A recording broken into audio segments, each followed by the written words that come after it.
tryna match. I've been reminiscing when niggas was turning back. I've been sucker ducking, I built it all up from scratch. They hate to see that I'm on, they throwing salt in the cracks lately. I've been sucker ducking. I've been sucker ducking. You watching the come up, baby. You watching the come up, baby. Now everybody gotta watch me come up. I've been sucker ducking.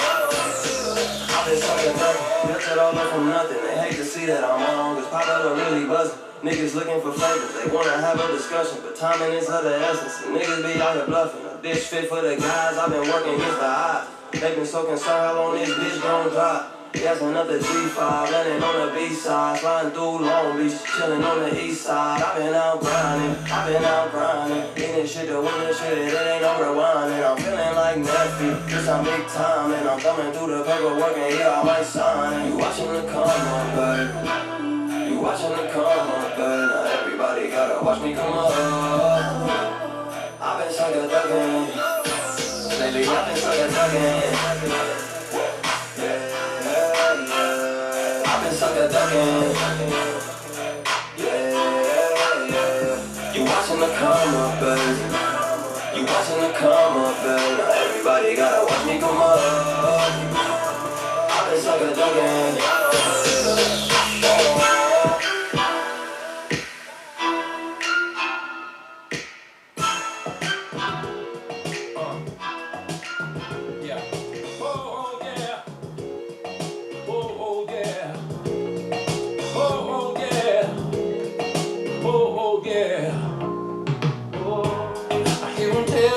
That they love the music, and even how some of the songs has gotten them through.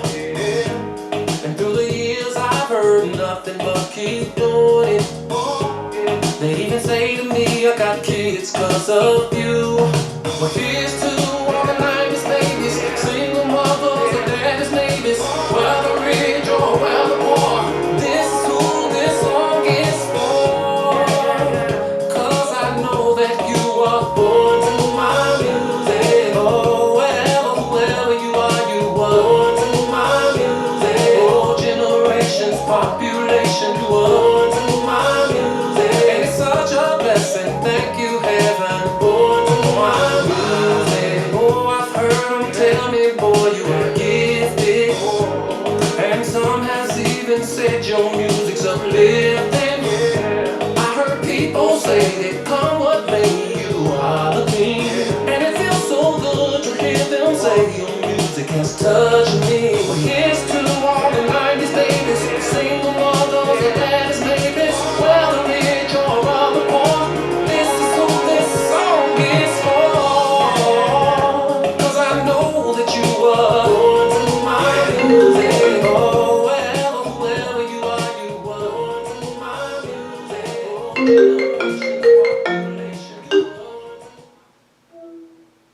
There he is. What's up, Julius? What's up, brother? How you doing? How you doing? Welcome to the show. Oh, man, appreciate you, man. No doubt. I opened up with not much. I just opened up with Fresco and Born to My Music. Oh, wow. Okay. Yeah. Let's go. And R. Kelly. Okay. Yeah. That's what's up. So how you doing? Pretty good. So when people going on link, they can hear us talking right now? Yeah, they can hear us. Okay, bet. Yeah, man. Just good, man. Taking it one day at a time, you know. The quarantine and all. This coronavirus thing going on, so the industry is temporarily closed. You know what I'm saying? So you still working with artists through all this? Yeah, actually, you know, we're still working, but it's not on a level of what we would like. You know what I mean? When this whole thing happened, I was actually in New York. I was in New York. With Iman Shumpert, right? Iman Shumpert's project. You know, he just released a single called Hello. Yeah. And we was doing a New York tour with DJ Clue. You know what I mean? We had Sway in the Morning scheduled and a lot of different platforms. This is 50. And we ended that early because of this whole thing. And New York is the epicenter right now. So we're just taking it one day at a time, man. Yeah, and that's all we got to do until things get better. Yes, sir. I know we've been wanting to get this done for a while now because I reached out a couple years ago to get you on the show and just promote what you were doing and everything. But appreciate it. Yeah, and I know we were supposed to do it that week, but I didn't end up going in that week because of the whole coronavirus. So yeah, it's all good, man. You know, now we're doing it now, so we we good. You know, I just you know, my schedule, you know, all over the place, bro. You know, it's just a matter of everything happened at the right time. You know what I mean? So I'm happy to be on the show, man. And you can talk to me about whatever, bro. It's all good. So how about we go to the beginning and we start where you grew up in Toledo, Ohio. Yeah. I grew up in Toledo, Ohio, man. A lot of people never heard of Toledo, but Toledo was about 30 to 45 minutes away from Detroit. Yeah. And right up under Detroit at the top of Ohio, you know. It's a real small city, bro. You know, Midwest living, you know what I'm saying? People grinding, getting up every day, going to work.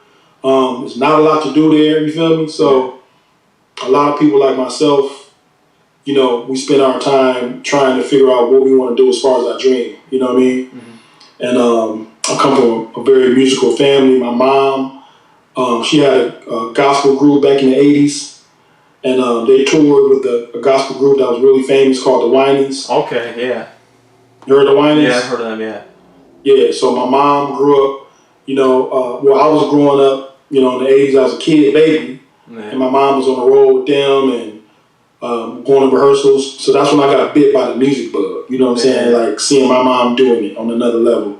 And then my mom came out with my mom's group called the Prodigals. They came out with a record, you know what I'm saying? Yeah. Back in the mid-80s, like a record, you know, record player. The record you spin. So no one knows about that anymore. Nobody knows about that, so I gotta explain it. It's a record. Look at the CD, a big black CD. Yeah. But so, you know, I got intrigued by the music gift. So I started writing and singing, you know what I'm saying? And you know, hip hop at first kicked off real big in the late 80s, you feel me? So I was trying to rap a little bit too, you know what I mean? But singing was a thing I could really do because my mom was a real singer, you know what I'm saying? Yeah. And she used to make me and my cousin sing and stuff around the house. But it wasn't something that I was promoting at 10, 11 years old. You feel me? Like, you know, your friends know you can sing. So I kind of kept that hidden. But I kept that hidden, but at the same time, it was like a gift. You know what I'm saying? Yeah. It was a gift, and I didn't even understand it was a gift until I got in junior high. You know, when I got in junior high, I sung at the gym one time. Mm-hmm. You know what I mean? And all my homies was like, "Bro, you can really sing. Like you really got it. You feel me?" So I started singing, you know, and taking it serious because the girls liked it and my homies liked it. My homies was like, "Bro, sing that song again, bro. Sing that again." Was this your own song? So I started taking it serious on 8th grade. You know what I'm saying? This was your own song?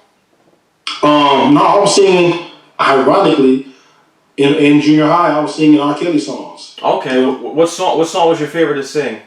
Body's Calling Me. Right, okay, you know, off a 12 play.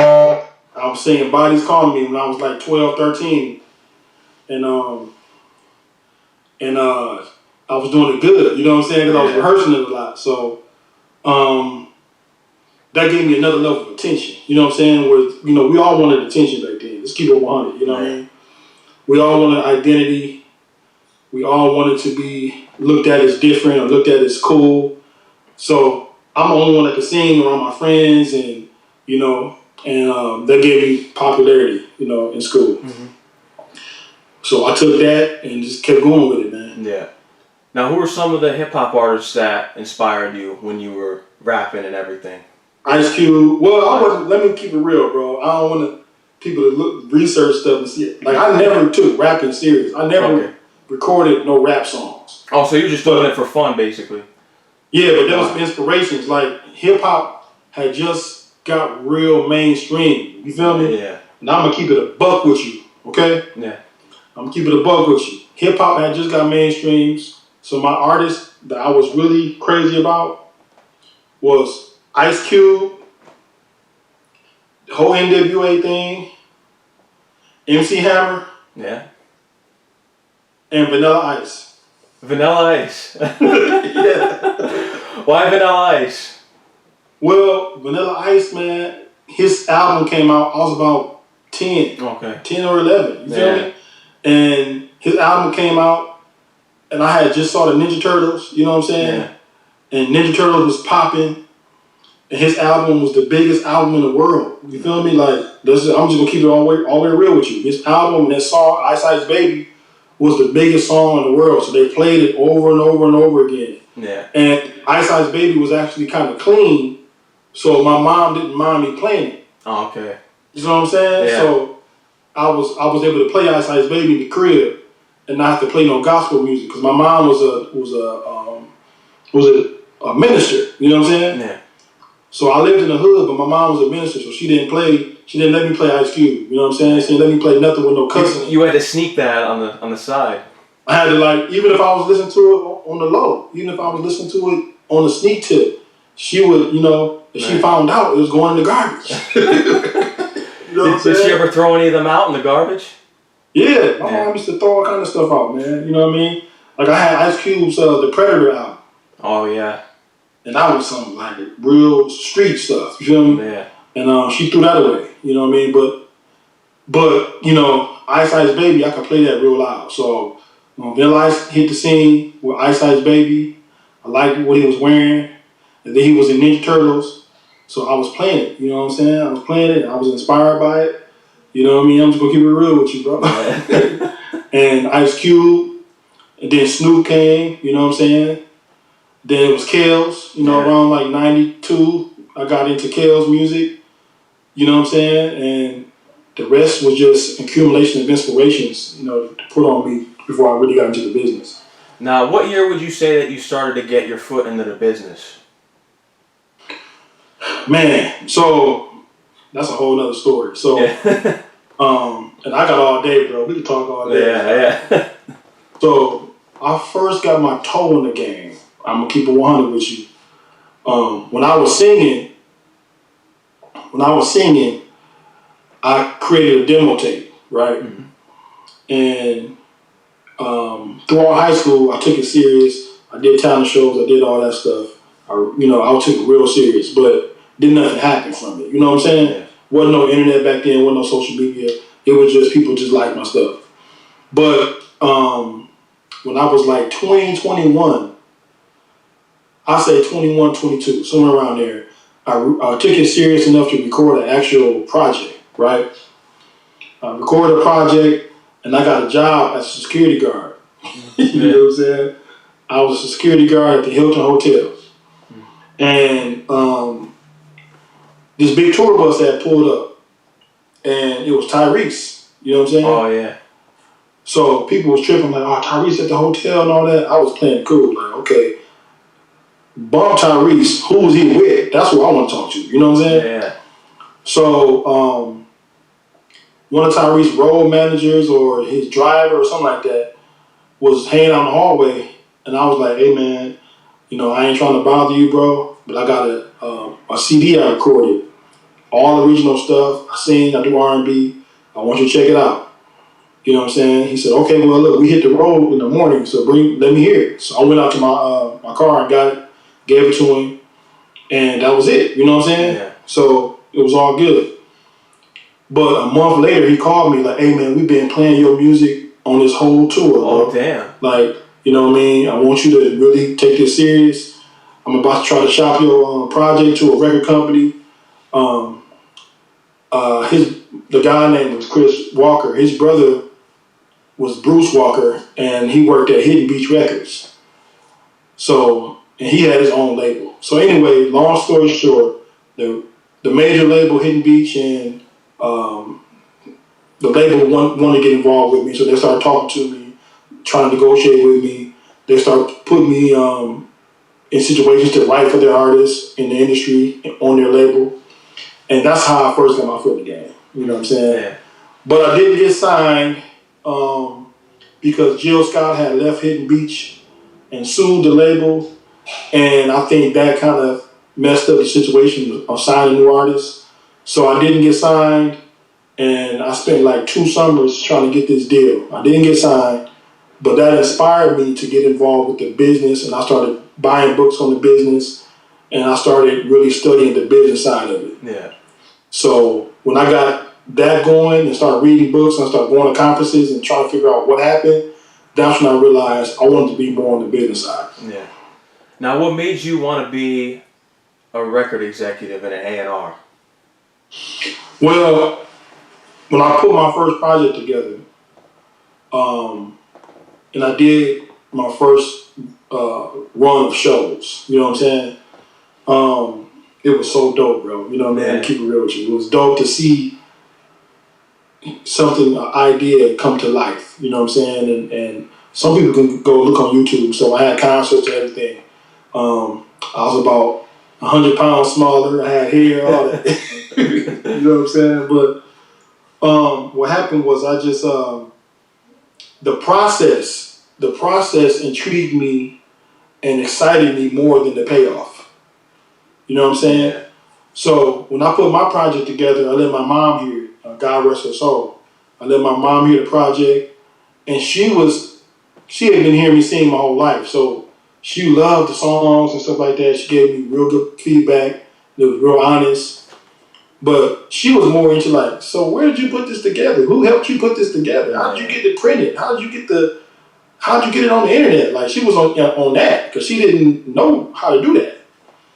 So I told her like my process. I told her my little marketing plan. I told her everything, and she was like, "Wow, like if you did all this, you know, I'm more excited about the fact that you put the business together." So when she told me that, you know, I realized I can do this for other people. You know what I mean? Yeah. So that's what inspired me to do that. Who were some of the artists that you started working with first?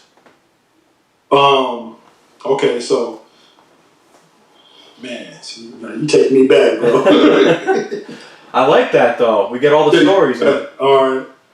So I'm gonna keep it real. So when I first started this whole record executive thing, I was about 27. You know what I'm saying?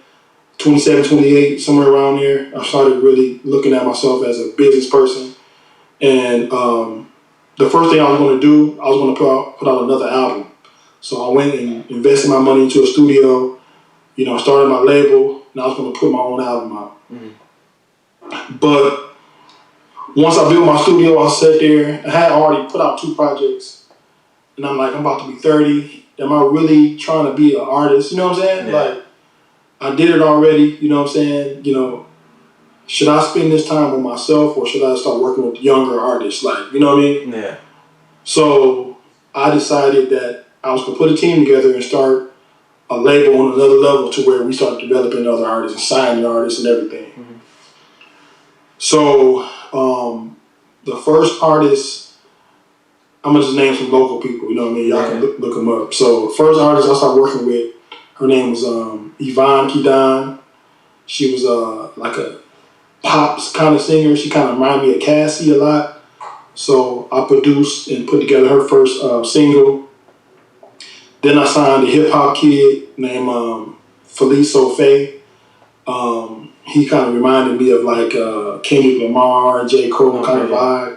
And I put this project together with my team. And those are all local talents, you know what I'm saying? From Toledo? Toledo. Then I signed a girl named Monique Tache. You know what I'm saying? We did her first video and her first project. We had this big release party. It was crazy. Man. It was exciting. So all the projects started blowing up locally, you know what I mean? Yeah. And I started to be known locally as the guy that's really getting the stuff done, you know what I mean? And my label was called Audio Dream Records. You know, we had release parties, we had tours. We did it big, like for a local label, you know what I mean? We did it real big, you know. And then my brother got nominated for a Grammy, you know what I mean? Okay. Yeah, you know, I call him my brother. He's really my cousin. But we're brothers because his mom and my mom are sisters, and we the same age, like a few months apart. You know what I'm saying? Yeah. And he's super talented. His name is Calvin Tub Young Frazier. Okay. So he got nominated for a Grammy for a gospel project he was doing with a gospel artist named Dietrich Haddon. Mm-hmm. So he got nominated for a Grammy. That inspired me more. And he started producing my artists. So now they're working with a Grammy-nominated producer. And they helped even the credibility of what I was doing go to another level. Then he moved to LA. Then I moved to LA. Then it went to another level after that. You know what I'm saying? Yeah. So what made you choose the name Audio Dream Records? I just wanted to do something streamlined and something that sounded real commercial, but the music was my dream, and it is my dream still. Yeah. And music is audio, you know what I'm saying? So I just thought it sounded good together. Mm-hmm. Audio dream, you know what I mean? It ain't nothing real deep. Yeah. So for people who don't know the music business side, they may not know what an A&R is. How about you tell them exactly what you do as an A&R? Okay, A&R stands for Artist and Repertoire. You know what I mean? I'm more than an A&R now, but I still run with that title because, you know, it sums up a lot. You know what I mean? So A&R is the person who helps the artist. Okay, typically, fundamentally, an A&R is a person who works at a label, and they go out there and find the talent, help the talent get signed to a record company. And you scout them. And they walk them through the whole process of them recording their album.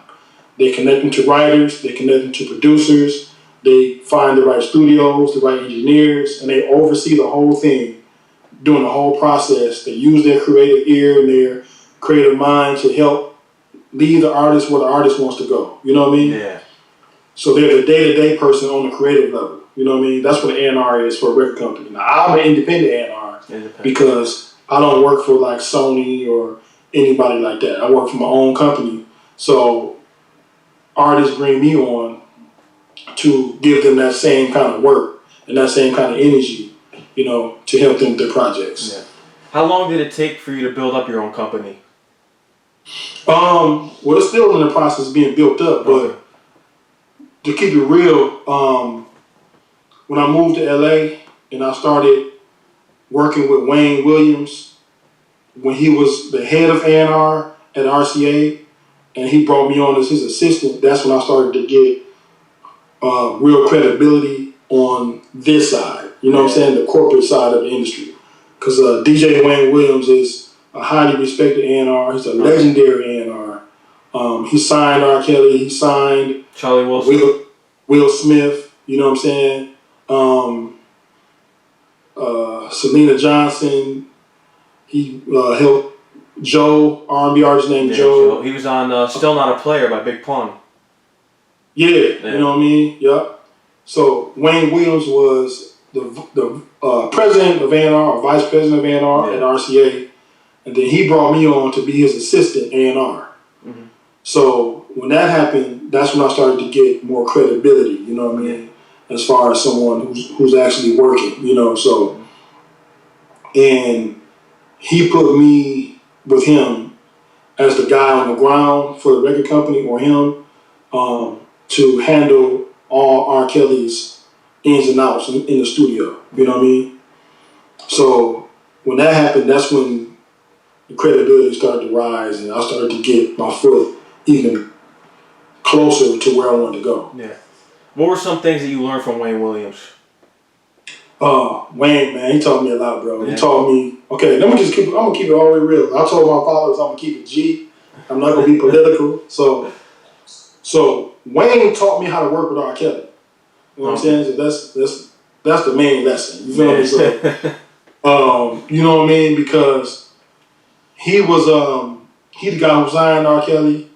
He's the guy who discovered R. Kelly, and he was with R. Kelly for about 20-some years. You know what I mean? And there's things about me that he liked as a person that made him feel like I was the perfect fit to work with R. Kelly. You know what I mean? Yeah. It wasn't like he just said, go work with R. Kelly. He was like, the things you do, how you move, and how you act, you know, I trust your character, so I think you'll be a perfect fit to work with my main artist, you know what I mean, closely. So he was teaching me the things about me that was good for the situation that I didn't even know. You know what I'm saying? I didn't even know it was unique. He was like, look, first off, you don't talk too much. You listen. I like that. You're very respectful and mannerable. Yeah. I like that. you're masculine, so you don't,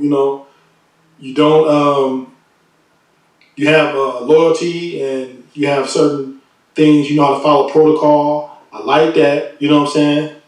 And he trusted me. So that was the main lesson is to always stay true to the music. You know, Wayne always told me that, like, bro, I don't care what it is. It's always about the record. It's always about making sure the record is the best record. Yeah. It's not about the beat. It's not about the mix. It's not about nothing. It's all about the record being a great record. So that was it. That was his thing. Yeah.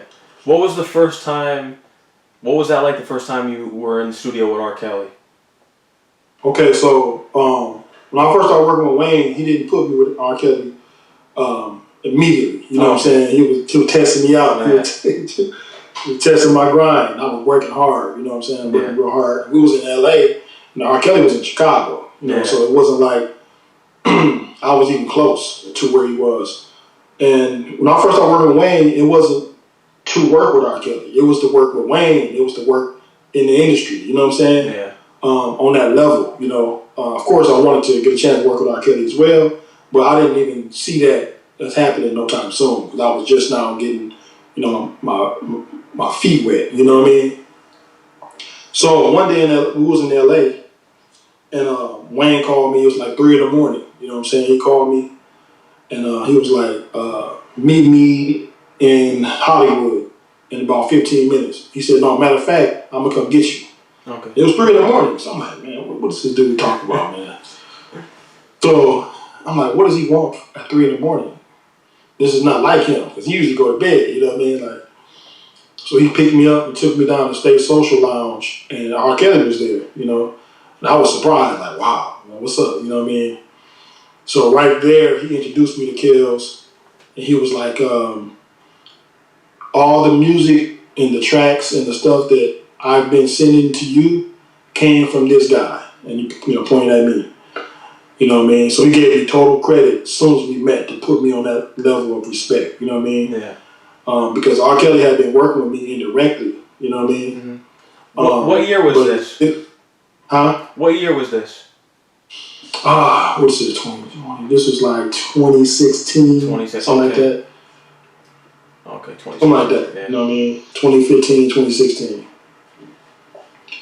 Yeah, probably 2015. 2015. Yeah, somewhere around there. Mm-hmm. So that being said, you know, we went to the studio and we started working every day, you know what I'm saying, on different projects, and it was like, man, this is the first time that I was like around somebody that outworked me and made me look like, you know, my work ethic was nothing compared to them. You know what I'm saying? It was like studio 24 hours a day, you know what I'm saying? 3-4 straight days, just studio, just recording. So that's what happened. That's when I started working with him directly. What was it like the first time hearing him live perform in that booth recording? Man, it was magical, bro, because it was like he sounds just like he do on the CD. You know what I'm saying? Yeah, he does, yeah. He sounds just like he do in real life as he do on the album. So that's what got me, because the studio, and I mean, we would be sitting there side by side, and he'd have a recorder, and I would be playing tracks, or we talking ideas, and he'd just pick up his recorder and start singing right then and there in his recorder. And it sounded just like it did, you know, on the tapes I grew up listening to. You know what I'm saying? It didn't sound like nothing different. So, you know, that was amazed. I was amazed by that. But I wasn't shocked by that, because I knew he was a great singer. But the whole experience, that whole particular experience from the get-go was real exciting, very energetic, you know what I'm saying? It was like, you know, everywhere we went, he got nothing but love, nothing but respect from the Snoops of the world. Fat Joe, I met Fat Joe, you know, 2 Chainz, everybody just treated him like he was the king, you know what I'm saying? Yeah. Erykah Badu, yeah.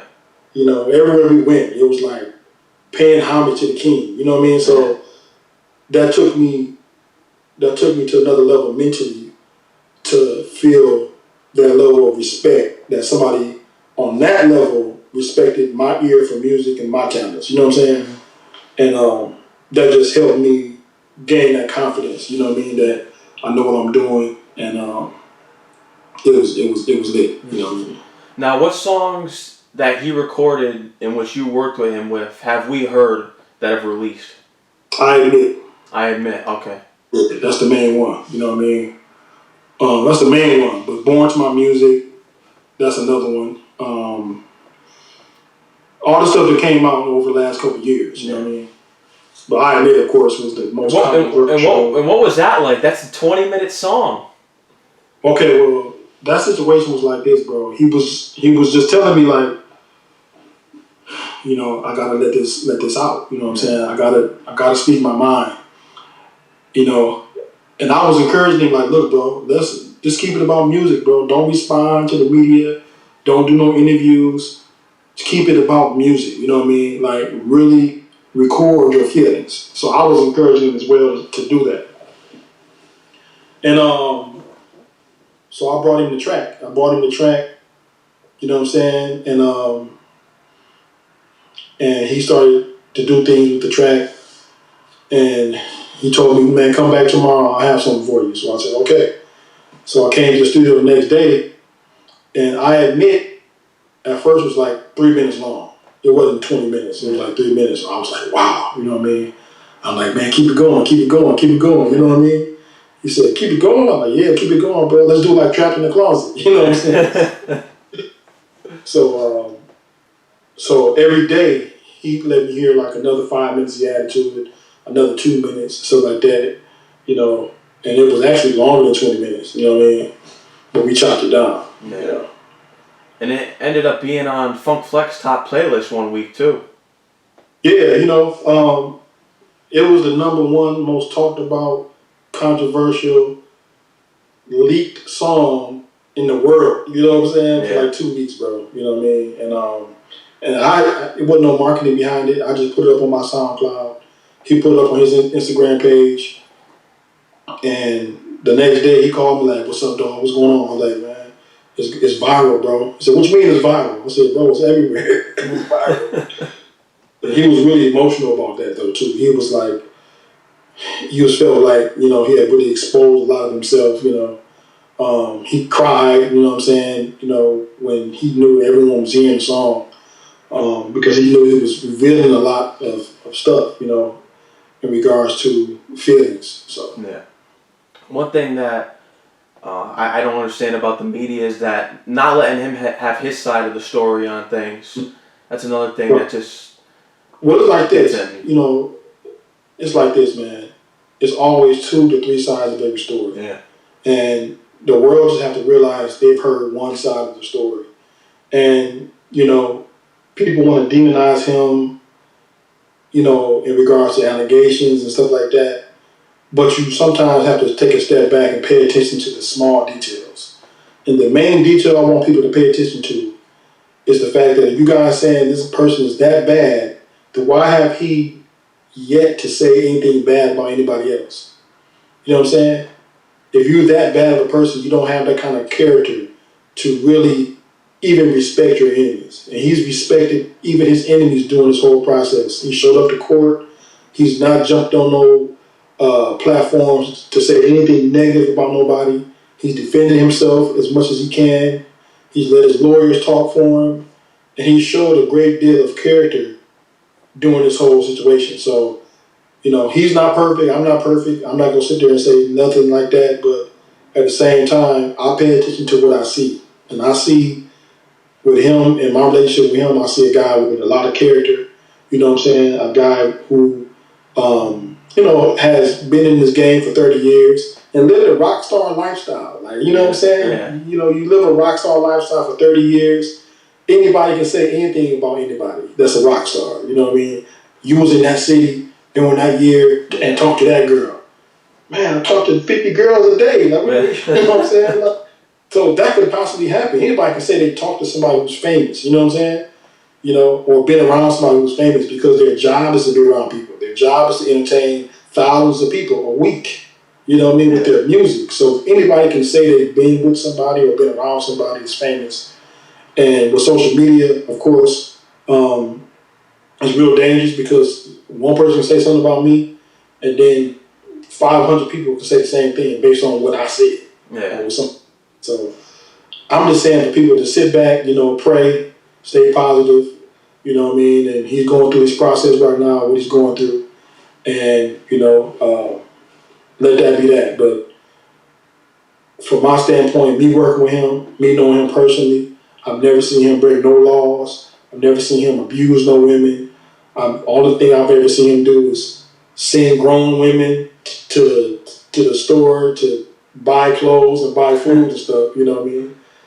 I've seen that, you know what I mean? We've been at the malls and seen people smiling and having a good time, but I've never seen nothing bad, you know what I mean? Yeah.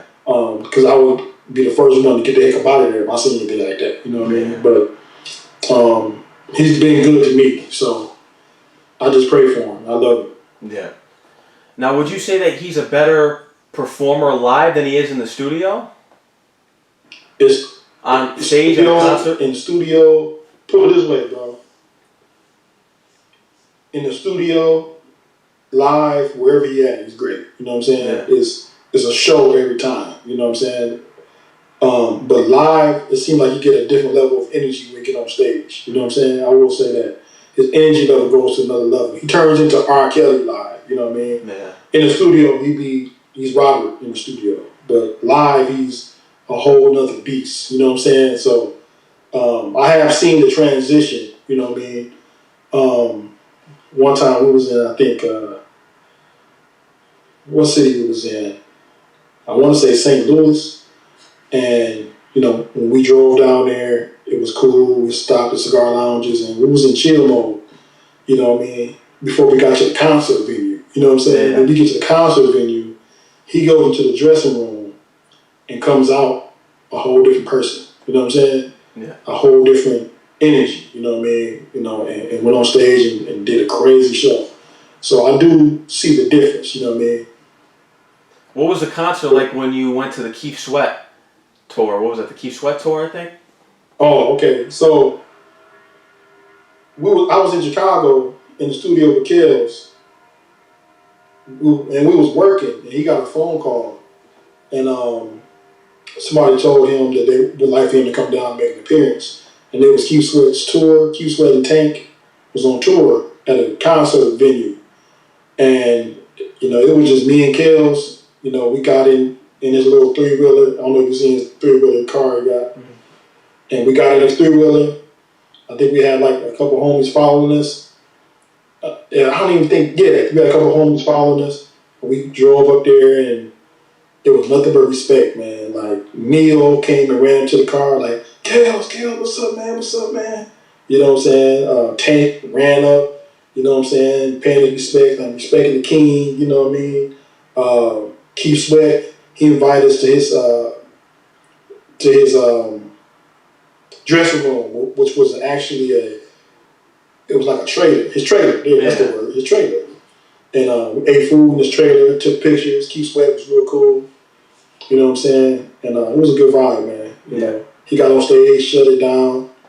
Ashanti was there. She ran up and was showing respect and showing love. So it was fun. That was real fun. Yeah. You know what I'd like to see? An R. Kelly and Keith Sweat collab track.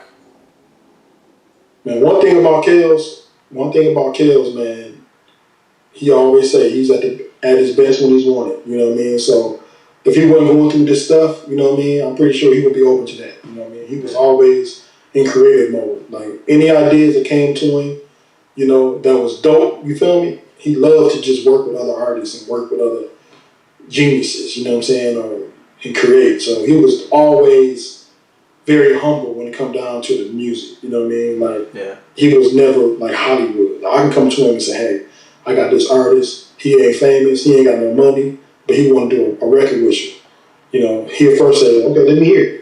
And if you like him, he say, okay, bring him to the studio, let's do it. You know what I mean? No politics, bro. He was really that real guy, you know what I'm saying, that was always in love with music. Yeah, that birthday party, I think a few years ago, when he was in the studio with Scottie Pippen, were you there? Yeah, that was me filming. Oh, that was you filming? What was that like? Man, that was weird, bro, because that was here in LA, you know what I mean? And his 50th birthday party. And you know, the party was at the studio. We had cake there, ice cream. Scottie Pippen came, Tyrese came. I think Yo-Yo came down. Michael Blackson came. But the funny thing about that whole party was there was no women there. You know what I mean? It was a room full of guys, and it was super fun, bro. It was super fun. You know what I mean? He was playing his music. He was like, man, y'all gonna come down to a party and not bring no women? You know what? We're gonna have a good time anyway. You know what I'm saying? It was one of those vibes. You know? So that was a good night, man. That was really, really, really fun. It was super hot in that room. Oh. You know what I mean? About 100 degrees. You know what I'm saying? I'm looking forward to hearing, because I remember hearing on that the Chicago anthem that he was playing at the end. I'm looking forward to hearing that track in the future. I think we leaked. I think that got leaked already. I think that might be already on YouTube. You can look it up. Oh, the anthem for Chicago? Yeah. I think that's leaked already. Oh. In YouTube, I'll find it. But yeah, man, working with Kels, work with King Los. You know what I'm saying? He was dope. I put Los in studio with Kels. That was on a creative vibe, you know what I mean?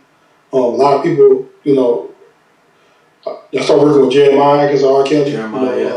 Kels introduced me to Jeremih in Chicago. And me and Jeremih been in the studio every week as of recently. Okay. You know what I'm saying? Can we expect some new music? We can expect some new music? Yeah, Jeremih working on a new project, you know what I mean? I'm just coming in and helping out, I don't have no official title or nothing like that, you know what I mean? But, coming in and helping out, how I can. And it's really dope, man, and I just pay all respects, bro, to Kels, man, for being the one to really give me the experience I needed to work with other powerful artists. You know what I'm saying?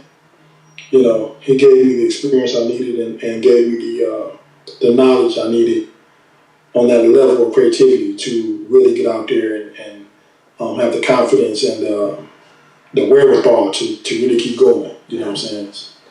And I think I got to ask this question for the fans because, they're always hitting me up and I'm sure they're always asking you. Man, I will answer any question right now. I trust you.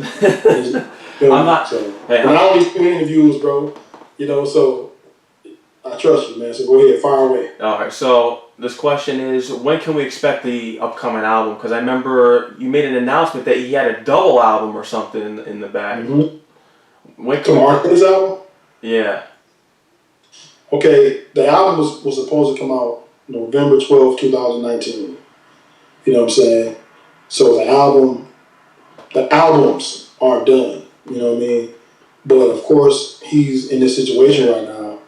So everything kind of got put on hold. You know what I'm saying?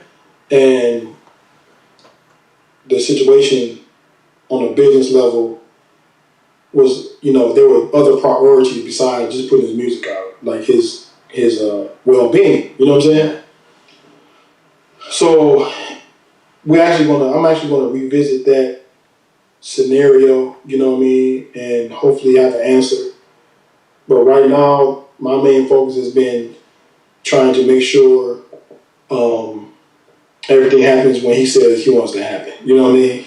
So he's the boss. You know what I mean? So when he says it's time to go, it's time to drop the bomb, then we're gonna drop the bomb. You know what I mean? But there's no release dates and nothing like that. Last year we did have a release date. It was November 12th. Yeah. But he got in his situation around like a month before that, a month and a half before that. So we didn't make it. But as soon as he say go, it's gonna drop. Trust me. I would love for it to happen this year. I would say that. Yeah, that would be fire. But it's the best. It's one of the best albums. 2, 3. I'm gonna keep it real with y'all. So it's one album. That's like TP2. It's one album that's like Love Letter. Okay. And it's a double album that's accumulation of hit songs that no one's ever heard over the last 10 10 years. Like, it's crazy. It's like 40 songs. So that's 3 projects. What do you think is his best album of all time? The double album. The double R album. The double R album. Yeah, that's a classic one. The double R album. And then, I mean, his best album, I mean, of course you gotta say 12 Play. Yeah. But my favorite album, my favorite 2 albums is the double album, TP2, and then Love Letter. Love Letter. Yeah, Classic. 3 albums. Yeah, this is crazy, man, you know, because in the studio, my mission was to beat TP2, beat the double album, beat Love Letter, you know what I'm saying? It's like, I can't work with this man and be responsible for something coming out that's not on that level. So that's why I'm telling y'all, the new project is on the level of the TP2, on the level of Love Letter, on the level of the double album. It's on that level. It's better than any albums he's put out over the last few years. Mm-hmm. Whole nother level. Now, with this whole situation going on and everything, and I've noticed it too, do you feel as though this has made him underrated as an artist because he's not getting mentioned enough as the greatest? Definitely making him underrated as an artist because people don't want to keep it real. And people are so swayed by popular opinion that they cannot step back and pay attention to what's real. You know what I'm saying? And what's real with R. Kelly is the fact that we fell in love with his music from the get-go. You know what I mean? We didn't fall in love with no personal life. We didn't fall in love with rumors. We didn't fall in love with none of that. We turned the radio on, and if R. Kelly had a song out, we wanted to hear it. You know what I'm saying? So now people are trying to make like this, that, and the other, but it's like, look, man, you cannot deny his music. You know what I'm saying? You cannot deny his God-given gift. You cannot deny what he has contributed to music. He's the best, he's, in my opinion, the best artist to ever live. You know what I mean? I think so. And I say that not because I work with him. I say that because it's true. Yeah. You know, I mean, the best artist to ever live. You know what I mean? Who has a hit in gospel? Who has a hit in R&B? Who has a hit in soul? Who has a hit in pop? And who has a hit in rap? Yeah. Who has a hit in every genre? He's the only person to ever do that. You know what I'm saying? You're right. And it's believable. When you heard Step in the Name of Love, you believed it. When you heard the album he did with Jay-Z, you believed it. When he was talking the street talk. Yeah. It didn't sound like you couldn't put Babyface in that room when Jay-Z had made that kind of album. No, you couldn't. You can't. You couldn't do that. No. You know what I'm saying? But you can put him in any room with anybody, from Whitney Houston to Jeezy to Janet Jackson to Michael Jackson, and the best of their music will come out from him. So that's, and what he does for himself. You know, Lady Gaga, B2K, everybody. You know what I'm saying? So it's like, let's keep it real. Like, the only reason why his name is even relevant, not because of the allegations. The reason why his name is relevant is because of the greatness that he's given this world. You know what I mean? Yeah. If all these accusations was coming down against somebody like Avant or Trey Songz, you know what I'm saying? No cap. You know, I'm not trying to hate on them, but the world will not care as much. Only reason why they care is because of the relevance and the power he has walked with his music. Yeah. You know what I mean? Like, they got a battle right now on Instagram. It's a battle between Neo and Dreamy. Yeah. About who got the best song. If Kale was out right now, it wouldn't be no competition. You know what I'm saying? Who got the best hit catalog?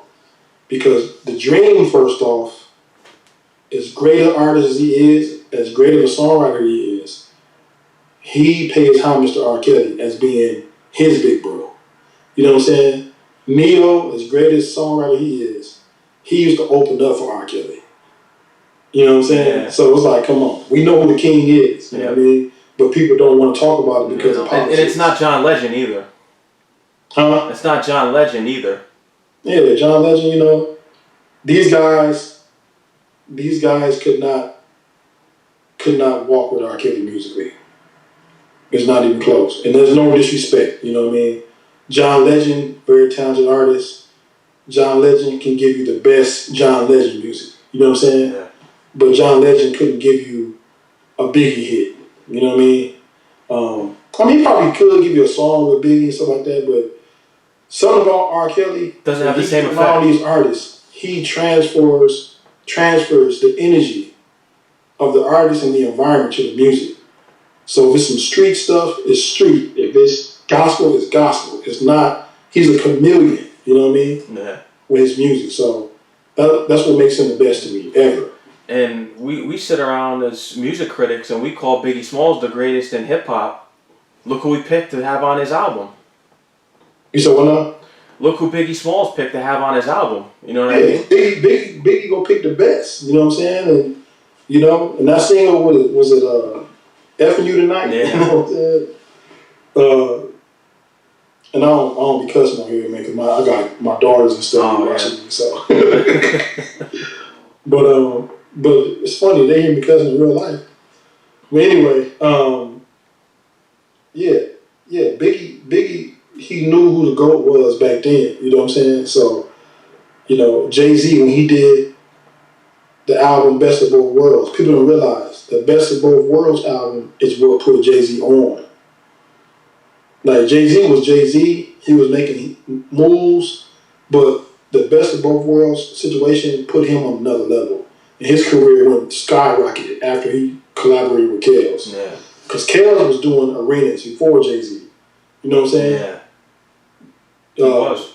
When they did the agreement on the split of the money, you know what I mean? It wasn't 50-50. It was 60-40 in favor of Kels. Because Kels at that time, in 2002, was a bigger artist than Jay-Z. You know what I'm saying? Yeah. So the whole controversy between them two, it took Jay-Z to another level. It hurt Kels, but it took Jay-Z to another level. Yeah. So he's responsible for a lot of movements in this industry, man. He is. Mm-hmm. Now, who are some other artists that you want to work with? That I want to work with? Yeah. Rihanna. I want to work with Rihanna. I would love to work with Rihanna. You know what I'm saying? Like, that's like a bucket list for me. You know what I mean? Like, my bucket list, like, I didn't have a long bucket list. It was a very short bucket list. And Rihanna is on it. You know what I'm saying? Michael Jackson is not here, so I can't do Mike. Yeah. But Rihanna, I would love to do something with Rihanna. Just to be in the studio with her and help her. You know what I'm saying? Just to facilitate some things, you know what I mean, with her music. That would be dope. Do you feel as though there's some artists in the industry that could use a better A&R? Definitely. Yeah. Who are some of those artists, if you want to mention them? I'll name them. Trey Songz. You know what I'm saying? I feel like Trey Songz was almost there, but somewhere he lost his way. You know what I'm saying? Somewhere he lost his way with records. You know what I mean? Yeah. Like, I don't hear no Trey Songz records. I haven't heard no Trey Songz records in a long time. I heard songs, but I haven't heard no classics. I haven't heard anything that make him, put a stamp on his career as of recent. When was the last time you heard a relevant Trey Songz record? It's got to be like that Nana song. Yeah, but that was like a Kels thing. You know what I'm saying? Yeah, that's true. Like Nana, like everybody know Kels. Ooh, nah, nah, nah, nah. You know what I'm saying? That's a Kels thing. But what about Trey Songz? Who is Trey Songz? Yeah. Bottoms up. Like, we don't know who Trey Songz is. To me, he's like the artist who was inspired by Kels, who actually had his own image, but never bodied the industry. You know what I'm saying? And I feel like he got the talent, but he just need the branding and the rollout for a classic album. You know what I mean? Like, he needs to be mysterious. He needs to be that person that people look to as like a sex symbol for R&B that's more than just a talented artist. You know what I mean? I can't even explain it. He don't have a mystique that I think he could have if he worked with the right people. Yeah. Now tell me, what was it like being in Chicago for the first time? Well, I had already been in Chicago, you know what I mean, when I was younger. But, okay, I'm gonna keep it real. I'm trying to keep it real. So, when I first started working with kiddos, it was in LA. So, it was at a studio called NRG in North Hollywood. So, LA is like my turf. You know what I'm saying? Even though I'm from Ohio, the vibe in LA is more me than like New York. You know what I'm saying? Yeah. So when I was working with him in LA, and he don't fly, so he drove to Chicago and said, "I'm gonna fly you out because I need you to help me. You know, I want you to help me finish this album." So when I flew out to Chicago, it was different because he hang out with a lot of Chicago guys. You know what I'm saying? So he was like, "Look, dog, I'm gonna keep it real with you, bro. This ain't LA. You know what I'm saying? Like, this ain't LA. Just watch it, bro. Watch it around here. You know what I mean? But his studio was like, the hood almost. You know what I mean? You're like, just let you know, you can't move the same way you move in LA here in Chicago. You know what I mean? You're like, so that's all I can say. It was really different. You know what I mean? I'm not gonna sit there and say it was intimidating because I'm from the hood, but it was different because he hang out with a lot of hood guys, you know what I'm saying? Yeah. So, it was a different vibe than it was in LA. Mm-hmm. What was it like going to LA for the first time too? Man, when I first moved to LA, bro, I had nothing, you know what I'm saying? And I was going back and forth because I wanted to move here, you know what I'm saying? But I wasn't sure if I could make it happen, you know what I'm saying? But something just told me, God told me one day, man, like, look, move to LA in 1 week. So I literally sold all my stuff and I moved out here. I rented a room with the little money I had. I got a job and I felt so excited, you know what I mean? Like when I first made that move because I felt like I had a chance when I was here. And when I moved here, that's when I bumped into Wayne Williams, you know what I'm saying? Yeah. And that was like for being here for like 2-3 months. You know what I mean? So as soon as I moved here, everything started happening. Yeah. Everything. So LA is the land of opportunity if you got a dream for entertainment business, you know what I mean? Because everybody is here, to make those things happen. So it was a scary situation, but it was exciting because I didn't have nothing to lose, you know what I mean? Mm-hmm. Now you also work with an artist named Fresco. When did you guys meet? Okay, so Fresco, it's a crazy story. So when I moved to LA, I was still trying to make my rounds to try to figure out a way to get in before I met Wayne. And I was actually working at a PR company, a PR firm, working with a publicist who had her own PR firm. And she actually was Fresco's publicist.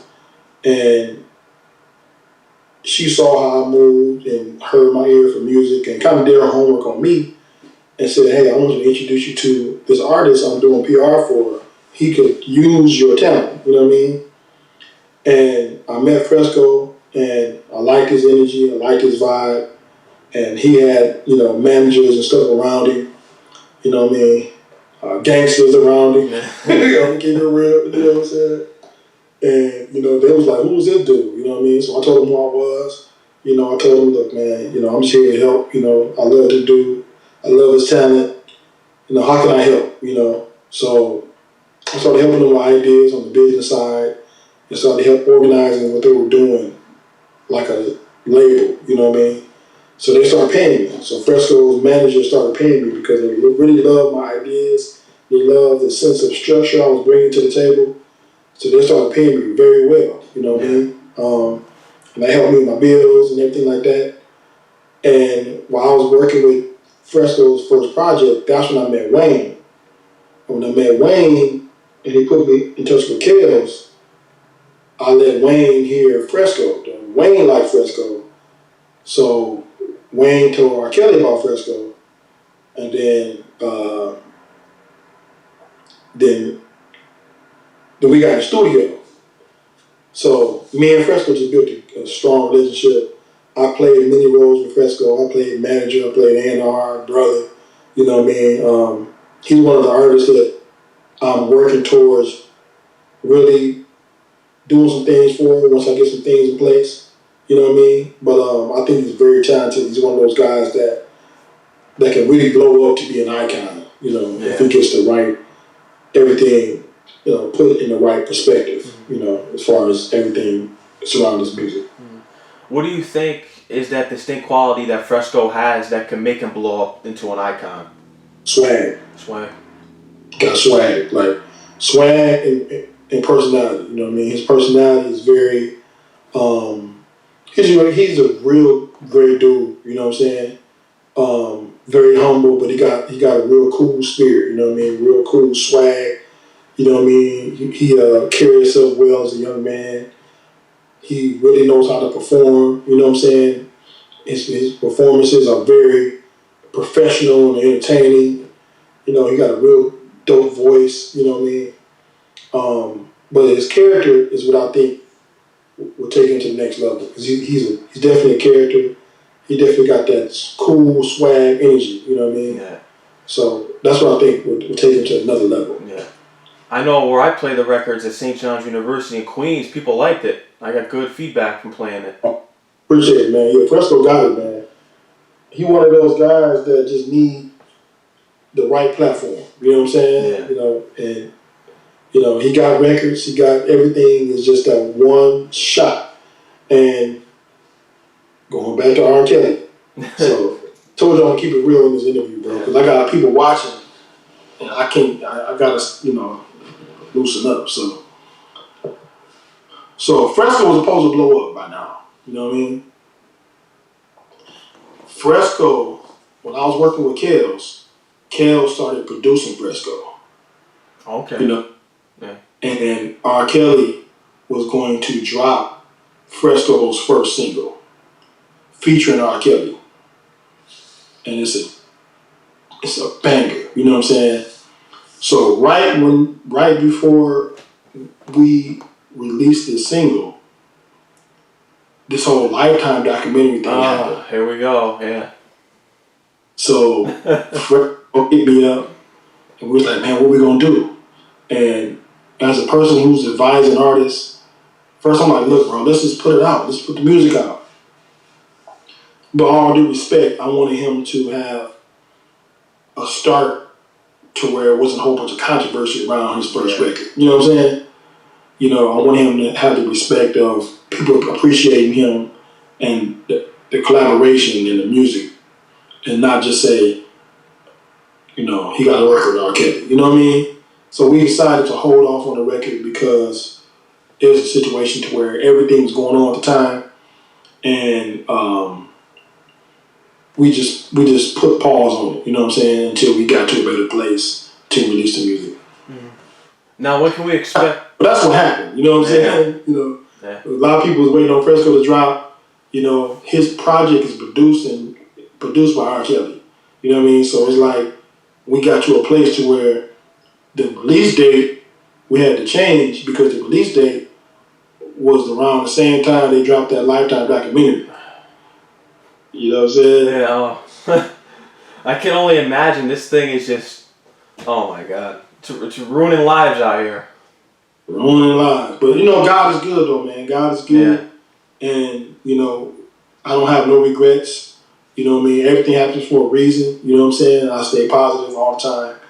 And I think that, you know, something definitely good is going to come out of this, you know, even for Kels, I think. You know what I mean? Well, I reached out to you because I was in the city and I know a couple promoters and getting people gigs at clubs, and I said, I know some people that are hooked up with R. Kelly, and they're like, oh, really? And that's when I said, how much do you charge? And I sent them the price and everything. I was let me know, and then you know what happened. The whole documentary came out, bro. Yeah. I tried. I tried. It's all good, man. But yeah, because I never was like a person who got involved with his bookings. But if I got opportunities, of course, I would, you know, present it to him, and you know, so that would have been easy. But It is what it is, man. You know, we just got to stay positive, take it one day at a time. You know what I mean? And you know, a lot of people out there want to see him fail. They want to see him, you know, go down and all this kind of stuff. And I pray for those people, man, because at the same time, you know, how would you feel if this was your cousin or this was your brother going through something like this? They look at him as this robot, you know what I mean? But I know him as a person, you know what I mean? And I know he's very hurt by everything that's going on. And, you know, if you pay attention to the details of everything that's going on, you can see the BS. You know what I'm saying? And they say, oh, he's a pedophile, he's this and that. Look, man, this is what I say. If somebody's a pedophile and they've had the level of access he's had for 30 years, they wouldn't have made it this long. You know what I'm saying? They wouldn't have made it this long. Like, a pedophile would not have made it this long. No. You know what I mean? And a pedophile will have teenage or children coming out saying, this happened to me or that happened to me. There's no children. There's never been any children coming out saying anything about R. Kelly. Ever. Yeah. You know what I mean? So that shows that there's no pedophilia there. You know what I mean? Now, has he been a rock star? Yes. Has he been a rock star going across this world? Yes. Has he had women all over different cities and stuff like that over the last 30 years from being a rock star? Yes. Have people accuse him of stuff? Yes. That's it. Yeah. Now we got to see, you know, see what's real. And I know what's real from my experience with him. You know what I'm saying? And from him being the person that I see him as, by knowing him, I know he's not that way. Yeah. Now, if he beats this thing, which we all hope that that's the case, do you think he'll be accepted back into the public mainstream again? Definitely. Yeah. He definitely will be, because his music, you know, people love his music and they love his talent. They've always loved his music and his talent. And he has a story to tell. You know what I mean? And there's things that he's going to do once he beats this to tell his side of the story. You know what I mean? And everyone will listen to his side of the story. That's just a fact. Everyone is going to listen to his side of the story. And there's always two sides of the story. So people listen to his side of the story, and the people who love his music, they will hear his side of the story. They will hear his music. They will love it again. And they will praise the fact that he still got it after all this. You know what I'm saying? That's going to be the amazing aspect to it. That he went through this crazy tsunami and still came out with this beautiful music. Yeah. You know what I mean? So I definitely feel like people will embrace him, because at the end of the day, who don't want a happy ending? You know what I'm saying? You know, who want to see somebody with that much talent? And not just about talent, because if somebody's wrong, they're wrong. You know what I'm saying? So I'm not going to sit there and say just because somebody's talented that means they should get away with anything. If somebody's wrong, they're wrong. But at the same time, he's not what they're saying he is. You know what I'm saying? I'm just keep it real. He's not that. Yeah. You know? And I'm a guy who has a high level of discernment and intelligence. You know, he's not perfect. I'm not perfect. He a rock star. He loves his women. You feel me? And that's about it. Yeah. And he loved playing basketball. He loved hooping and going to the studio. Yeah. And the girls, adult women, you know, if they want to kick it with him and he like him and he want to kick it with them too, then that's what happens. You know, just like any other human being on earth. You know what I mean? But he's not out there doing preying on nobody. Women preying on him. You know what I mean? I've seen it firsthand. We go to the malls and get kicked out the malls. Yeah. You know what I'm saying? We get ran out the malls. Like, you know, who gets ran out the mall? They there to prey on people. No, he's getting preyed on. You know what I'm saying? We go to the clubs, we got to fight them off. You go to the venues, got to fight them off. You know what I mean? They trying to lie, manipulate to get backstage, all that. So it's just a typical rock star lifestyle, man. And unfortunately, he's been in it so long. Anybody can say anything at any given time about any year. And it's like, okay, bro, I was at 75 concerts that year, bro. Like, you know, I don't know if I met you or not. You know what I mean? Yeah. So, it is what it is, man. But he's definitely not what they're saying he is. You know, and I believe that to the bottom of my heart. You know what I'm saying? And I wish him the best, and I'm loving and praying for him still. And hopefully this blows over, and I can drop this music. You know, we can all drop this music and get back to the music. That's what I want. Yeah. I want him to get back to his music. Yeah. Get back to making hits. Get back to making hits. Not even if they hits. You know, hits can be political. It can be music that radio don't even get to play. Because even if radio stations don't play it, it's going to be hits from the fact that it's going to be great music. You know what I'm saying? So I'm not looking for him to ever be number one on Billboard or anything like that. I don't care about that stuff. All I care about is him getting to a place God wanted him to be, still being able to express himself creatively and give this world what they need. And they need his kind of music. It's love music, love making music, it's family music, it's party music. You know what I'm saying? It's soulful music. That's what the world needs, especially right now. Yeah, during this whole epidemic going on, we need that. Now getting back, come out best song right now. Yeah, he would. Mm-hmm. He would. And getting back to Fresco, now when can we expect that to release? The Fresco R. Kelly collaboration? Yeah. I don't know, man. I don't know. Or just even Fresco's music alone. It's hard to say right now, you know what I'm saying, because of this whole coronavirus stuff going on. You know, the industry, we kind of on pause with our plans, so everything's getting kind of restructured. But definitely look for him to drop something this year. You know what I mean? I would say that. Look for Fresco to drop something this year and get back to his music, you know what I mean? And get back to touring and stuff like that. So hopefully this whole thing clears up, this coronavirus outbreak thing clears up in a couple months. Yeah. And you also work with another artist that goes by the name of Timothy Bloom. Timothy Bloom. Yeah. Yes, sir. When did you guys meet?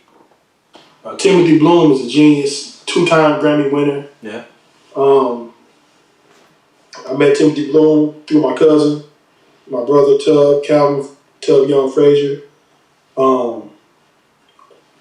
Actually, I was a fan of Timothy Bloom before I met him. You know what I mean? I met him in LA, but I had his CDs and stuff back in the day. His EP he dropped before I moved to LA. Mm-hmm. He was responsible for Chris Brown's hit called All Back. He wrote and produced that, and I won a Grammy. We met in LA, you know what I mean? And everything goes back to Kels, bro. You know what I'm saying? Like, I keep on bringing up R. Kelly because it's all tied to Kels. So we met in LA because I was A&R'ing R. Kelly's album. So I was meeting with all producers that I knew and all producers I didn't know. So I met with him to hear a record, some stuff, and he played a vibe for me, and I took the vibe. Let me see what I did. He played the vibe for me. Yeah. And I sent the vibe to Wayne. No, matter of fact, me and Wayne came to the studio together, and I told Wayne that Bloom had some stuff I think R. Kelly would like. So he played Wayne some vibes, and there was one particular vibe we liked, and Wayne gave it to Kels, and Kels loved it, and they did some work together, Timothy and R. Kelly. So that's when Timothy took me serious, because I got in a real situation, you know what I mean? Yeah. That was worth his time, you know what I mean, as a great producer and writer. Who don't want to work with R. Kelly, you know what I mean, before all this bullcrap happened, you know? So me and him started working together, and I started like helping out with his project and stuff like that. And I'm still helping him out right now, trying to put together some situations with his music. He's outstanding, you know what I mean? So that's how we met. That's how we got together. Yeah. And like you said, he's a great artist too. I've listened to his music, had him in the rotation up there before all this stuff went down. Appreciate it, man. You know, any of your artists, you know what I mean? He's amazing. He just another artist that, you know, when the time is right, the whole world will be singing his music and hear his music when the time is right. Yeah. It'll be coming soon, hopefully. Well, they've heard and sung his music because he got hits with Alicia Keys and stuff like that. But they will hear his music as himself. Yeah. You know what I mean? That's like, man. You're also working with Iman Shumpert now too. Iman Shumpert, yes, sir. Yeah. How did you guys link? How did you guys link up? So we linked up last summer at the BET Cypher. Okay. Yeah. So I was at the BET Cypher with King Los, and King Los introduced me to Iman Shumpert. And I was talking to Iman, we exchanged numbers, and I told him, hey man, if you're serious about this music thing, man, I love to be a part and help you out, you know what I mean, and really help you structure some things and do some things, on another level, I would love to be a part and help. So I came on as like A&R kind of guy, you know what I'm saying? I didn't really have no certain title, but it was like A&R. I came in, I started playing the music tracks and stuff. I started helping them go through his music, pick out, structure an album. And that's how that happened. Then I helped him start his label. He just started a label called the Centerpiece Records. I didn't help him start it, but I was one of the inspirations, I think, for him to take that next step to actually start his own label. And I work for the label right now, you know what I mean, as an A&R kind of executive for his label. And we put out a couple songs independently, but we are still working to release his debut album this year. Like I said, the coronavirus thing has put everything on pause for right now, but he's still working creatively, and we're still trying to, figure some things out as far as the structural rollout for his album. But Iman, great dude from Chicago, you know what I'm saying? Yeah. Real humble guy, real fun to be around, very talented, you know what I mean? I love his energy. His energy is what got me, you know what I'm saying? Yeah. Being around him and seeing how serious he took his music and how much energy he put into it and how much work ethic he put into it, that's what got me, you know what I mean? I love to see that, Then, of course, he introduced me to his wife, Tiana Taylor, and we all worked together on his video called Seance. So I A&R that record. Tiana, her team, the aunties directed and produced the video. Of course, Iman wrote it, But it's a situation, man, that's so dope and so creative. You know what I mean? He's so creative. I don't even look at him as an NBA player. I look at him as a person who's multi-talented. You know what I mean? Yeah. So it's been real fun, man. Like I said, this whole coronavirus thing, when it kicked off, I was in New York helping him promote, And right now we all waiting for this thing to clear up, man. So we can all get back to work, Yeah. Get back to our normal lives. Exactly. Now, moving forward with Iman, do you think people are going to recognize him as a talented artist, or do you think they're still going to view him as the basketball player that he is? Well, of course, naturally, people want to put him in a box. They want to say, oh, basketball player rapping. But once they hear the music and once they see the music, the rollout of him really presenting himself, this side of himself, once they really sink their teeth into him musically, they will forget that he's a basketball player. You know what I'm saying? Yeah. Because he doesn't approach it as a basketball player trying to rap. He's really an artist. You know what I'm saying? He's really artistic. He's really creative. And he puts us all into the creative process. So I think the energy of the process in which he's put in, the work he's put into the creativity of it, I think that will resonate with the people. And they will see that, hey, he's someone who can play basketball and who's an artist. You know what I mean? Because it's not like Dame Dash or somebody who just jumped on the mic rapping. All due respect, you know what I mean? Yeah. It's a real creative, artistic approach, like any other artist would do. You know what I mean? So I think people will hear that and feel that when they hear his music and they see his production with the videos and they see him perform. They will see that this is just a multi-talented person, not nobody we can put in one lane. You know what I mean? Yeah. Now, this is a good question for you. What was your favorite basketball game that you saw Iman Shumpert play in? My favorite game. Yeah. I want to say the game, the Insanity game. You know Oh what I'm saying? yeah. The Insanity game when they played the Lakers. I'm a Laker fan. You're a Lakers. I'm a Knicks fan, so. Yeah, of course, Yeah. right? So the Insanity game, man. Because I say that because Iman actually reminded me of that game because we had a conversation about him guarding Kobe. Yeah. You know, and he was just saying like, bro, like I guarded a lot of people, bro, but that was like a nightmare. Like he was, bro, every move he did, he had a counter move for it. It was like I couldn't keep him in front of me. I couldn't like. So he reminded me of that game, and I remember him pissing me off in that game because I'm a Laker fan, and I do remember we lost that game. Yeah. You know what I'm saying? Iman talked about the game like Kobe, because Kobe went off at the end for us to win. He started like going off, but the Lakers still lost. So I was pissed because that play that he dribbled past Kobe and got that dunk. I'm like, Kobe, come on, bro. He would let this rookie dunk, bro. Like, Yeah. and that whole game was pissing me off because I was pissed off at Jeremy Lin.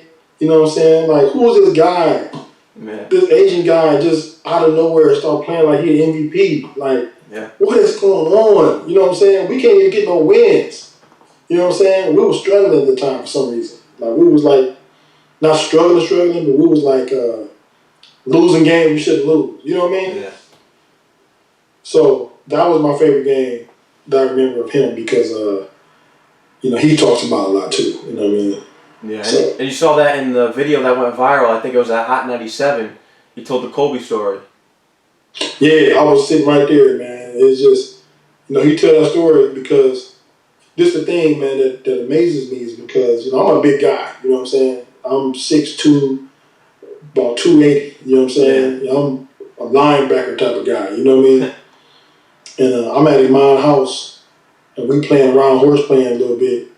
And I'm like, man, I'll post you up. You know what I'm saying? Like, bro, post me up. Like, bro, like, come on, bro. I guard people in the post. I'm like, bro, I'm bigger than you. I know you're taller, but I'm a solid 280, 285. You a number about 210. You know what I mean? Yeah. So I tried to post him up, and he wasn't moving. You know what I'm saying? Yeah. I was putting all my weight on Iman, and he wasn't moving. It was like, it was weird because I never felt that before. I never felt me put my strength on another dude and they don't move. You know what I'm saying? Yeah. But it's like, he's a trained killer. You know what I'm saying? He's a trained, you know, professional athlete. They got a strong core. You know what I mean? So it just, you know, me having that experience and him talking about Kobe, I'm like, bro, so Kobe had to be a whole nother beast. Yeah. You know what I'm saying? So, you know, it's crazy, man. Yeah. Now, being from Toledo, Ohio, how does it feel to have LeBron James playing for the Lakers? It's funny, man, because I've been a Laker fan my whole life. Yeah. Well, let's put it this way. I was a Laker fan because we keep all the way 100 with you. So, in the 80s, the Celtics was like the white team Yeah. because of the bird. You know what I'm saying? The Lakers, the black team because of Magic. Yeah. So, they made Celtics versus Lakers, but it was really like black versus white. Yeah. You know what I'm saying? So it wasn't like no hate, nothing like that, no racism. Yeah. But, you know, people want to identify with people who look like them. You know what I'm saying? Yeah. So Larry Bird and Kevin McHale, they had in Boston, you know what I mean, the city of Boston, you know, they had a certain crowd who was really behind them. Magic Johnson, you know, Worthy, you know, dark-skinned brothers, you know what I'm saying? I wanted to identify with them. So, you know, I was going for the Lakers. And, you know, and I didn't jump off the bandwagon for the Lakers until they broke the team up. So I started watching Shaq and Penny and stuff.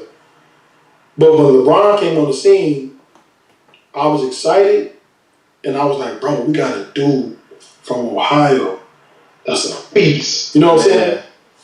Like, I was like, bro, Ohio, he about to put Ohio on the map, which he did. You know what I'm saying? But I stopped liking LeBron when his fans start trying to say he was better than Kobe. Yeah, no, he's not. Right. Even before he was even in the conversation, it's like now people can have these arguments and stuff because he's accomplished a lot. He's still not better than Kobe. You know what I mean? Nope. So when he obviously was not better than Kobe, people were saying he's better than Kobe. So that's when I stopped liking LeBron. Yeah, You know, man, I'm the same way. Y'all gotta realize, man, Kobe is a hired assassin killer. LeBron was just a dope athlete, freak of nature, but he was not no monster killer. Like he wasn't taking nobody's hearts off their chest. But Kobe had been doing that. So I was not a LeBron fan. You know, I started rooting against LeBron. You know what I mean? So now that he's here at the Lakers, it's like, you know, it's kind of weird. You know what I'm saying? It's kind of weird, bro. I'm keeping it 100 with you. I ain't gonna hold you. Keep it real. Because I feel like, you know, he team hopping. You know what I'm saying? Like, I feel like just stay in Cleveland. You know what I mean? I'm happy he here at the Lakers because he put us back on the map, but I don't look at him as a true Laker. I look at him as somebody who's moved his family to LA and just so happened to play for the Lakers. You know what I mean? Now, he'll be a true Laker when he brings a championship, but it's weird, bro. Yeah. Lakers are always going to be Kobe's team, though. Lakers are always going to be Kobe's team. Kobe's the greatest. We can go into a whole other debate, bro. You know, Kobe the best basketball player to ever play the game. I'm not going to argue that. And I could break it down. Yeah. You know what I'm saying? He's the best player who ever played basketball. Some people say Michael Jordan. And the only reason why people say Michael Jordan is because of the championships. The 6 rings, yeah. But it's like the championships came because the Bulls was the best team. Yeah. So, of course, you're going to win if you're the best player with the best team. You know what I'm saying? Yeah. But Kobe had years as the best player in the NBA with a terrible team. You know what I mean? So they say, oh, you didn't win 6 championships. Jordan had a great team his whole career. You know what I'm saying? Well, not his whole career, but for the most part, he had a contending team. Yep. You know, Kobe had times where he had to go rebuild and all that kind of stuff. So, Kobe, if he had the team Jordan had, Kobe would have like 8 or 9 rings. Because Kobe would have retired. Oh, man. So, we're going to be looking forward to what we can hear from Iman Shumpert in the future, especially now that he's diving into music now. He's not playing, he's a free agent. Yes. But I want to get into your producer workshops and all your workshops and all that stuff that you do. When did you start those workshops? Okay, I started, so the kind of person I am, bro, I love to give back. I love to open up doors for people, you know what I mean? Yeah. And I love to, if I get something good, I want to share it, you know what I'm saying? So when I first got on with Kels and got that position and started learning things on a fast track, I immediately wanted to go back to my hometown and teach people in my hometown what I was learning. Working, you know, with Wayne, the RCA, and everything. So, and I already knew a lot about the industry, but that was a whole other level. You know what I mean? So, the first year I worked with R. Kelly, I did a workshop in my hometown, and it was successful. Like, everybody came out. So, then I started a company called IME, Independent Music Entertainment. And that's a platform, kind of like Revolt. You know, that's a platform that we bring everybody together. We have showcases, we have panel discussions, competitions, you know what I mean, everything. It's really dope. But it's all about helping people connect the dots on how to get in the industry, how to really professionally approach their music. That's the whole mission, is education. You know what I mean? Yeah. So I started doing that, man. I've been doing it for probably about 3 years, you know. About 3 years. Yeah. And what are some of the things that these people can learn in these workshops? Oh, man. I teach them first the fundamentals. You know, I teach them about the music industry today. You know what I mean? Because a lot of people don't understand that the music industry today is a very new industry. is not the same industry it was in the 90s, in the 70s, in the 80s, even the early 2000s. You know what I mean? Yeah. The digital age has really changed the whole business model. So what I do is I teach people, you know, about the foundation of the industry and how it has changed and how they have an opportunity because it has changed, you know, through social media and through digital age. So that's one thing I teach, and I also teach about publishing. I teach about management. I teach people about A&R. I teach artists about record companies, independent and major, performance rights, you know, a lot of things. Connecting the dots, building a team, you know. So I teach a lot of the basics that's very necessary for you to even have a chance, you know what I mean? Because you got to have the basics. Yeah. So, and that's not just me teaching. I have a platform. I bring people in that's even smarter than me or more experienced than me. I bring them in. Also, you know, people who have experience who work with certain artists or certain companies and stuff like that. Mm-hmm. What would you say was the most complicated thing that you had to get down pat in this industry? I want to say publishing because just learning publishing. You know what I mean? Because it's simple, but learning how artists get paid. You know what I'm saying? And learning, you know, why. You know what I'm saying? Like, why do they get paid this amount? And what does the contracts look like for them to get paid this? And why did they break the publishing down this way? Why not do it that way? And where does the money come from? The money comes from this avenue and that avenue. How do we make sure that they're getting all the money? You know what I'm saying? So conversations like that is what was the most taxing, you know what I'm saying, to figure out exactly what an artist is supposed to get and how they're supposed to get it. Mm-hmm. Yeah, so that was, I want to say publishing, the whole publishing administration. I'm still learning, you know what I mean? But that was the most, not challenging, like it's hard, but it's the most complex part of it. I want to get into something personal too about going on Instagram Live. Not a lot of people do that, and you just give people advice and you just help them, motivate them throughout the day or whatever with speeches or anything. What makes you want to do that? Well, I told you I was raised by a pastor, bro. Like, it just hit me, you know what I'm saying? I don't know, man. Like, my purpose and my mission in life is to help people, you know what I mean? That's really the ultimate purpose. Like, this music thing is just a tool for me to get to a position to help somebody, you know what I mean?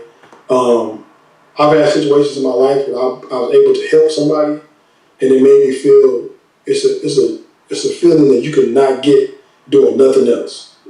You know what I'm saying? Like when I produced my first artist's first song. I produced my first artist's first song, right? Yeah. And it was in my spirit to do it. Like I told you the story when we first started this interview. It was in my spirit to work with somebody else.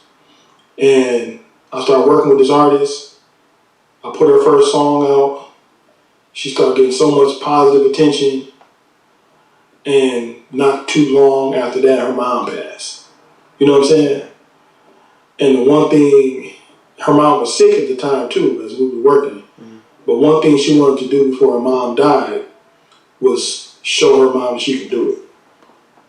You know what I'm saying? Yeah. So she was at peace knowing that her daughter had this song out that was getting played everywhere. You know what I'm saying? Yeah. Right before she died. So those kind of stories and those kind of things is what drive me. You know what I mean? I want to be able to help people. I want to be a billionaire, you know what I'm saying, with my ideas. Only because I want to help 1 billion people. You know what I'm saying? I want to have the access to help people all over this world find motivation, find purpose, you know, find out what their gifts are. You know what I mean? It feels good to be able to have something that somebody else needs, you know? So yeah. That's why I do it, man, because I be trying to get motivated myself. So I got my own process of getting motivated every day.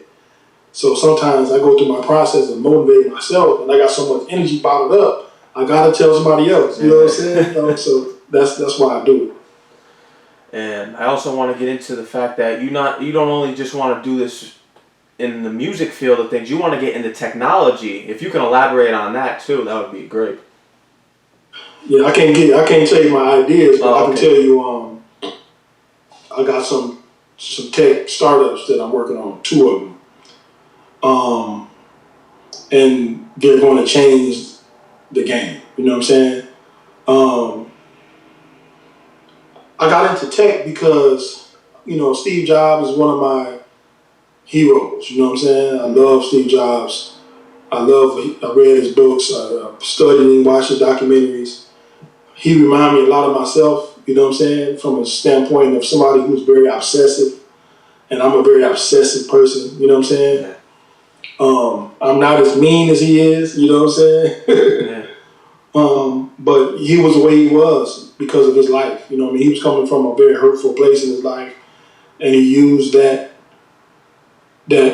pain to create a character to be successful. You know what I mean? Yeah. So seeing how he did it,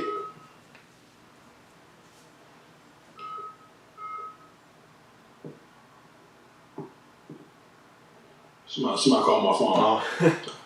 Hold on, one second.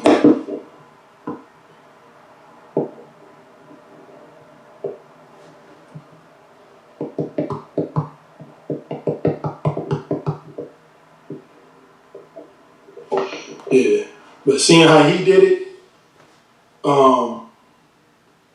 really drove me to doing it. You know what I'm saying? To really get inside in that world. Mm-hmm. And I know this was a big interview to talk about your journey throughout the music industry. What would you say was your most memorable moment so far? My most memorable moment. Yeah. My most memorable. Yeah. Memorable moment. Yeah. It's late. As far as my life or career, or what? Life and career, if you want to do both. My most memorable life. I can't say that. My most memorable moment in my life, and in my career. Career, of course, is meeting R. Kelly. You know what I'm saying? And dropping I Admit. You know what I mean? That's like the biggest thing. You know what I'm saying? Like I Admit was the biggest, most talked about song for a few weeks in the world. You know what I'm saying? And that came, partially from me. It came from his mind. It came from, my A&R, advice and stuff like that. So, my A&R contribution, I meant to say, not advice, my A&R contribution. So that's the most memorable moment, career-wise. And in my life, I want to say, man, just my mom, you know what I'm saying? Mm-hmm. My mom, like when I first put my project out, like my mom passed in 2009.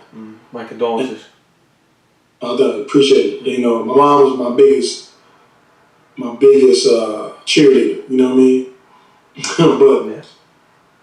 When I put my first project out, how proud my mom was, how excited she was, and how she would call me on the phone for hours, like, and just encourage me, tell me how dope I was, you know what I'm saying? Yeah. So,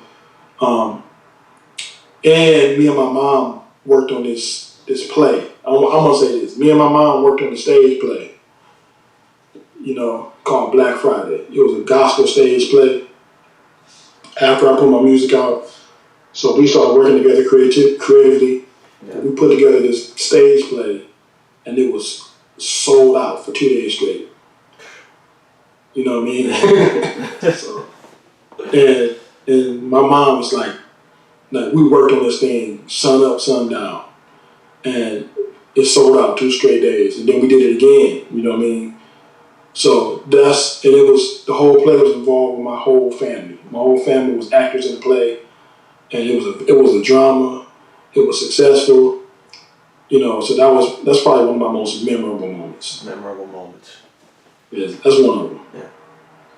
And anything else you want to get out onto the show here tonight that you have coming up? Any upcoming projects or anything you want to let people know about? Man, I just want to appreciate you, man, for interviewing me. You know what I'm saying? I appreciate anybody who's still listening. Yeah. You know, definitely just, support me, what I got going on. You know, follow me on Instagram. Working on some major things. I'm actually developing an artist right now, a very dope artist, assigned to my label. Her name is Sasha Sosa. Okay. I think did you post her on Instagram recently? Yeah, I posted her on Instagram. She's real dope. She fire. This is her first project. I'm helping put together under my company. So I actually got her working with Timothy Bloom. He's actually that's producing. It right there, right? That's Sasha. Yeah, okay. She lit. So I'm really excited about her.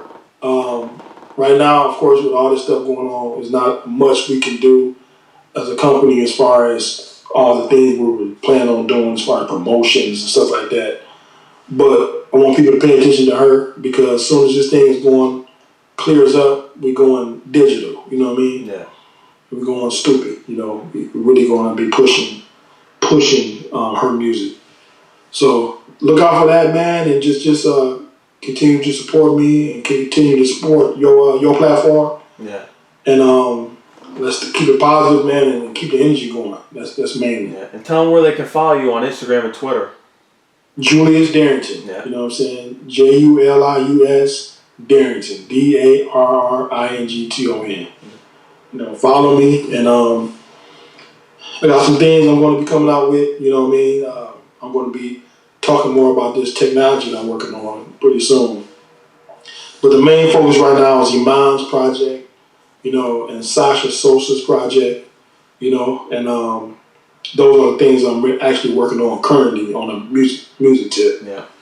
And the IME platform. We're going to be building that platform. As soon as this coronavirus stuff clear up, we're going to start back having conferences and stuff like that. Okay.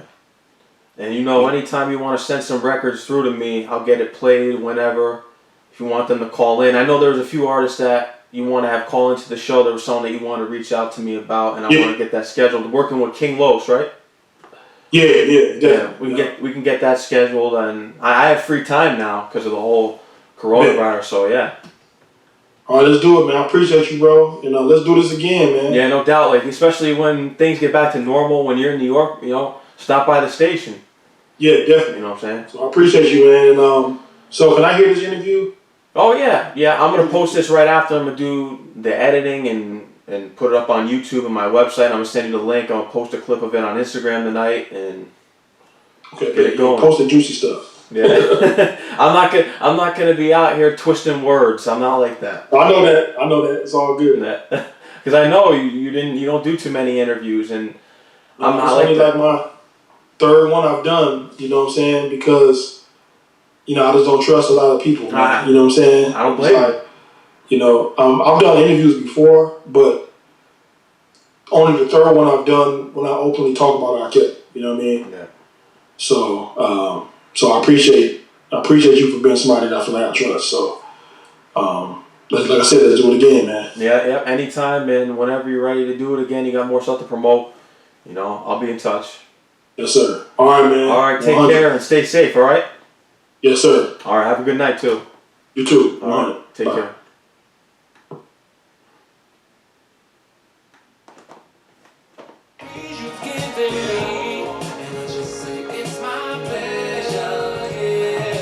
Big thank you to everyone who tuned in tonight. Shout out to Julius Darrington. Stay tuned to my show Monday night. He's got a lot of things lined up. I'll let you know any announcements I have for guests on my show. Make sure you follow Julius Darrington on Instagram and Twitter at Julius Darrington, and on Twitter JDarrington1. You can follow me on Instagram and Twitter at TheRealMax, TheReelMax. Stay tuned, stay safe out there, and everyone have a good night.